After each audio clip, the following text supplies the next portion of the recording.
Ses premiers pas en France, il y a bien longtemps qu'elle les a faits grâce à un père esthète, séduit par les châteaux et les cathédrales. Les belles gothiques élancées lui procurent chaque fois ce même choc esthétique, un peu comme un Français devant la cathédrale de Milan. Ah oui, il y a des ressemblances, c'est sûr. Déjà, elles sont toutes les deux très blanches. Et après, il fait froid. La météo, c'est plus ou moins la même chose.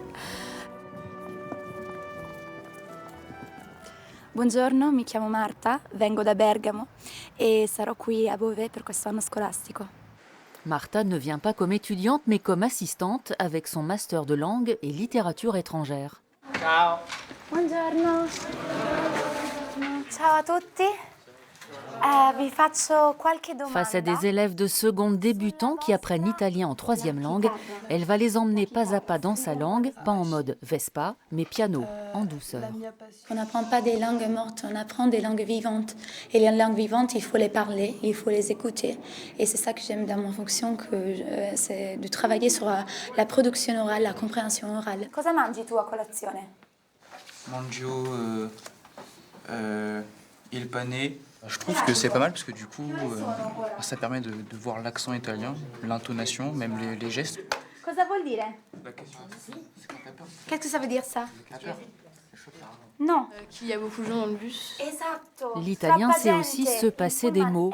Marta leur montre quelques-uns des 250 gestes qui remplacent la parole. Cosa sto facendo? On apprend vraiment tout par rapport à l'Italie, pas que les cours purs et durs. Et quand même, je me rends compte, quand je suis avec mes amis italiens, on le fait pourtant. Même si on est du Nord, on utilise des petits gestes. Et du coup, c'est important d'enseigner ça aux Français et aux étrangers pour comprendre un peu la communication. Tous les étudiants en fin de cursus peuvent postuler en Europe à un poste d'assistant pour 1 ou 2 ans. Marta fait cours dans 3 lycées en doublon avec les professeurs. Pas trop le mal du pays, si ce n'est pour la pasta.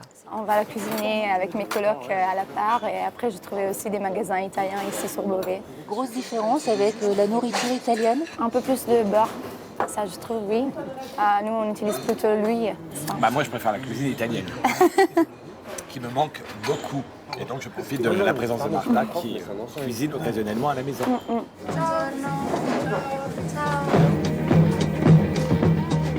Magari quale consiglio potrebbe dare a un'altra persona? Chi è stressato? Ça permet pour l'élève d'avoir un vrai modèle, d'avoir un autochtone, d'avoir, même si l'enseignant est capable de le faire, une correction au niveau de l'accent tonique. Qualcuno beve caffè? Pourquoi apprendre l'italien aujourd'hui?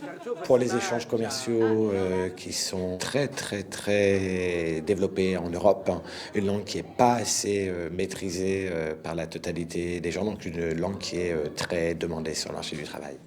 Le rôle de l'assistante, c'est aussi de rectifier les clichés. La mafia, par exemple, ça fait du mal quand ça sort. C'est vrai que c'est une réalité, ça existe. Il faut juste se renseigner. L'espresso du lycée, qui est tout sauf italien, lui manque parfois. Ça donne envie de rentrer en Italie. Ça un peu, oui. Mais heureusement, j'ai la petite machine moka de ma grand-mère ici avec moi. Marta fait fi du café. Comme toute italienne, elle est une Française de bonne humeur. Elle pose d'ailleurs ses valises pour quelque temps, pour la beauté des cathédrales, pour renseigner surtout.